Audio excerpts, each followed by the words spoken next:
Beware the beat of bandaged feet, Bumblebee viewers, because this video is about the top 10 ancient tombs that revealed unspeakable curses. Tomb raid number 10 is the Priest of Pacopamba, and baby, this is fresh off the press just the way I like it. So on Saturday, August 26, Peru's culture minister announced a 3,000-year-old tomb had been discovered by archaeologists on a site that had been in progress since 2005. The Pacopamba Archaeological Project has dubbed the remains as a Priest of Pacopamba. The so-dubbed priest was buried below 6 individual layers of ash and black earth, one of several signatures that indicated to the scientists and archaeologists that the body they discovered was no mere nobility. The archaeologists said that the ceramic bowl discovered in the tomb were painted with the same substance applied to the people's bodies during ancient rituals practiced by the elite, as was the tomb's upper edge, where 2 additional seals can be found, one with an anthropomorphic face looking east and the other with a jaguar design facing west. But what's most unique is the burial position. The body is face down with half the body extended,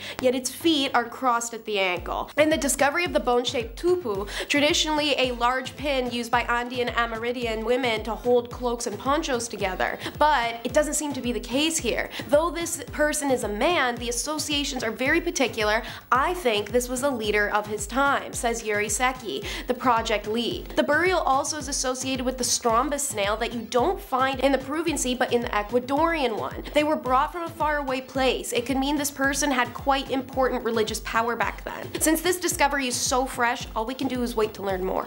Tomb raid number 9 is the Defied. Amenhotep, son of Hapu, was a remarkable figure from the 18th dynasty who was deified posthumously in the 21st dynasty. You can find Amenhotep's tomb in the Valley of Kings, and there, a rather terrifying and immensely wordy inscription that warns trespassers not to disturb the sleeping king. Now, I am not an F around and find out type of gal, as y'all know, so I'm only going to read you some of the curse instead of busting out the whole thing in a dramatic Shakespearean sonnet fashion. Just Google Amenhotep curse if you want to read the full thing. So it starts soft and subtle with the description that anyone who will come after me and who will find the foundation of the funerary tomb is going to get their ass whipped. Then proceeds to tell you exactly how that ass whipping will occur. First, I will put them in the furnace of the king. His Urius will vomit flame upon their heads, demolishing their flesh and devouring their bones. They will capsize in the sea, which will devour their bodies. Okay, getting pretty intense, but if capsized boats and flames demolishing flesh ain't enough for you, don't worry, there's more. So, apparently, anyone who busts in this tomb will also be cursed with the following. Their sons will not occupy their places, their women will be violated before their eyes, the great ones will be so lost in their houses that they will be on the floor, they will not understand the words of the king at the time where he is in joy. Their bodies will decay because they will starve and will not have sustenance, and their bones will perish. Yeah, so leave Amenhotep shit alone, I guess, guys. Tomb raid number 8 is the severed head. Tara no Masadako, the very first samurai, had a life just as exciting as his death. So apparently the dude's whole ass head is his Achilles heel. Everywhere else, he's invincible. This spot right here, susceptible and obvious place of imminent death. It's the only place his serpent mother forgot to lick, or whatever the story went with. But other than that, he was completely invincible, according to legend. So his enemies cut off his head and stuck it on a pike in Kyoto East Market. However, never decayed, even as weeks passed. Instead, its expression seemed to grow more foul, the grimace growing larger, the eyes getting angrier and angrier. Then one night, the head began to glow.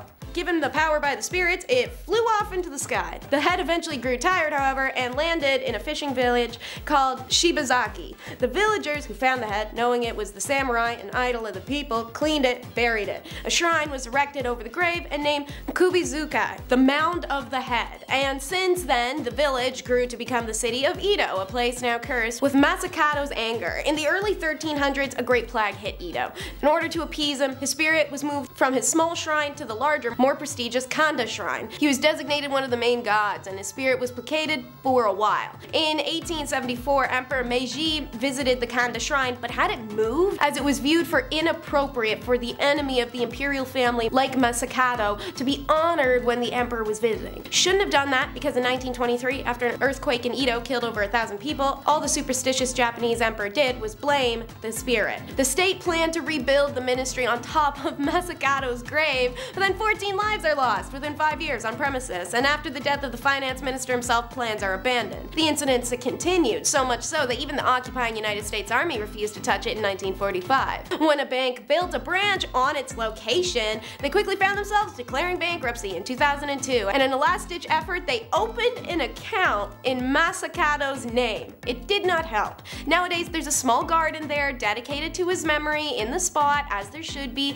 and you can bet no one's going to be building there anytime soon. Tomb raid number 7 is cursed tablets, and while they may not have been found in a tomb per se, they're found at the bottom of a well in an ancient cemetery, and that's close enough for me. The cemetery in particular, Keramikos, dates back to the Bronze Age, according to the Greek Ministry of Culture and Sports. Considering how widespread the Greeks were at the height of their empire, it's no wonder this burial site became a crucial location in ancient Athens. During excavations in 2020, a collection of 30 inscribed tablets was found at the bottom of a 2,500-year-old well, which sounds cursed enough as is, but each tablet bears their own individual curses and prayers to the Greek gods of the underworld. So we got curses on curses. Judith Strozek, who led the excavation, said that whoever inscribed the tablets was unnamed, but the black magic was present and there for all to see, despite it being forbidden in Greece at the time. That means the well could have very well been a dump site, someone hiding their witchy paper trail, or maybe a family or friend disposing of their loved one's dirty secrets. Maybe they were confiscated from different peoples or places and dumped in there on the emperor's orders. But death just so happens to find those who disturbed tombs. While the well was only found in 2016, the cemetery itself was first excavated in 1870, and it was forced to halt when World War II broke out. In a bizarre twist of fate, every last person who'd been involved in the first excavation died in that war. While it's hard to pin that one on the curse itself, it does follow a trend set by King Tut. Tomb raid number 6 is the Overkill. Sarenput I, who was the leader of the Alphatines during the 12th dynasty, was not a royal but a high-ranking nobility. But that didn't stop him from putting a little seasoning on those tomb seals. Sarenput I's inscription was made in order to protect the offerings he had left by one of the statues of the gods inside.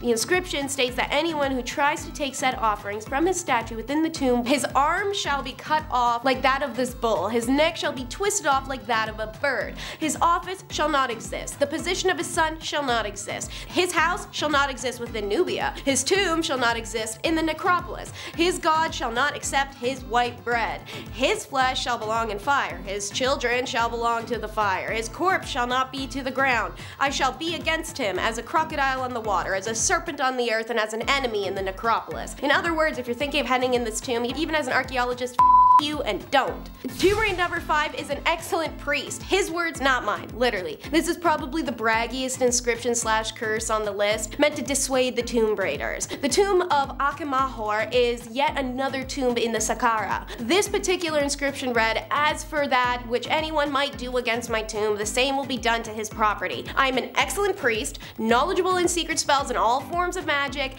and as for anyone who enters my tomb impure or does not purify themselves, I shall seize him like a goose and fill him with fear at seeing ghosts upon the earth." Hey guys, do you think he was a priest? I'm not sure if it was clear. Anyways, so obviously, yeah, if you're out exploring the Saqqara one casual Tuesday afternoon, remember to avoid this guy, otherwise his ghost will appear and ask you to pick a card. Tomb raid number 4 is off a beaten path. In the dense Scottish forest of Rochemercus, it's a Scottish word, give me some break on that one, where a grave with a rather particular and dark history lies. It is the final resting place of Seath Moore, a 14th century Scottish chieftain of the Clanshaw. The man was more than just a fearsome warrior. He was a short-tempered, aggressive, downright bloodthirsty at times type of guy with the temperament of a battle-hardened soldier, and he carried all those traits into death as well. The story goes that the giant figure awaits all those who approach along the dirt path, challenging them to a battle. If you accept, mind you, the spooky apparition is like 6'8", so what's the chances you're gonna say yeah?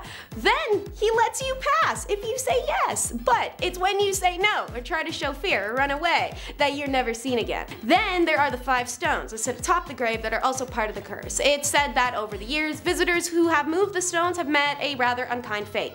Death. And apparently this got so serious that the keepers of the graveyard had enough of visitors trying to stir up the dead chieftain, so they installed a metal grate over the grave and stones to prevent anyone from messing with them ever again. Tomb raid number 3 is Execration Texts, which are cute little figurines with bad vibes carved in them. To explain, Execration Texts were pieces of pottery, often in the form of human-like figures, inscribed with curses, and the texts aren't one specific set of hieroglyphics, but a number of different hieroglyphics that all follow the same pattern. Unlike the curses placed in the pharaoh's tombs, these particular texts texts dating back to the 24th and 22nd centuries BC were typically directed against foreign neighbors or enemies of the state. The way that this particular curse worked was that ancient Egyptians would write the names of their enemies along with the curse on pieces of pottery or stone. Then they'd break those items and bury the pieces. In most cases, they were placed near ritual sites or on burial grounds. The text on these shards read things like, slaughter him with a knife or smite him with a spear, cursing the foreigners in the foreign cities named in the text to a nasty death. Tomb raid number 2 is Hezi's Hard Warning.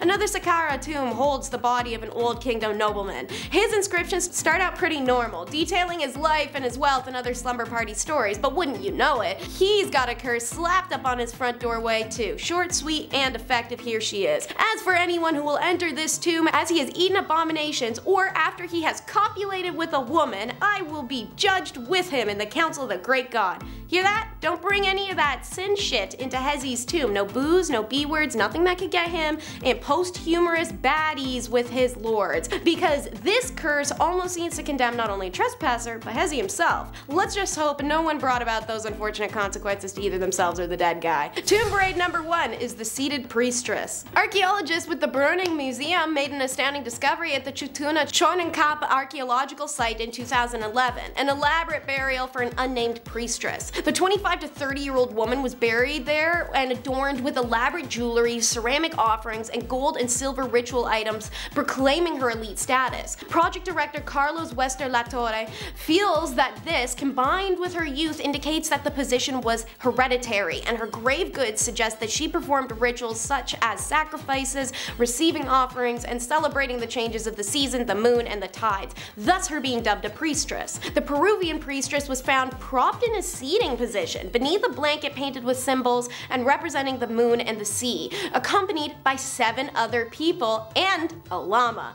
The priestess was buried in a mask decorated with stylized tears, as well as a necklace of copper discs, gold and silver earrings, and colorful jewelry made of hundreds of shell beads. There was also ritual objects including large copper knives, engraved silver embossed bowls, and a gold rod topped with a crowned figure, all dating to approximately 1100 to 1350 AD. Chutuna has a special significance for the Department of Labayek because it's the site identified with the legend of Nelam, the mythic founder of the post-Moche Labayek civilization, which flourished along Peru's northern coast from around 750 to 900 AD and declined around 1375 during the rise of the Inca Empire. Nelam is said to have come ashore with his people on a flotilla of rafts. The story goes that when his tomb was defiled, it unleashed a curse, 30 days of rain and flooding that drowned crops and tombs. Alright, thank you once again for tuning into Bumblebee. Take some time to subscribe to the Hive to see more of our content, drop a like, and maybe a comment down below. Bye!